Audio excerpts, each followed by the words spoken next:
Public hearings are underway in Wood County to discuss a proposal to consolidate 2 schools.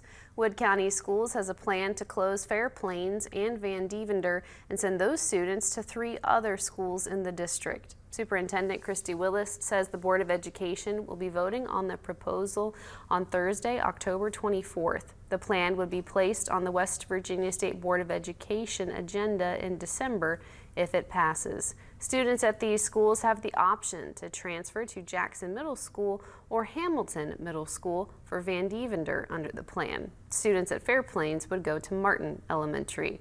She said that staff that worked at either school could have a job with the district depending on a vote.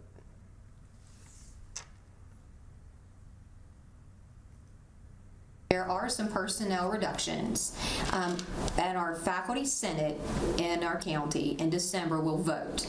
And the faculty senates from across the county vote to decide whether the staff members at Van Devender and Fairplains would get the first option to positions at the schools where they will receive students.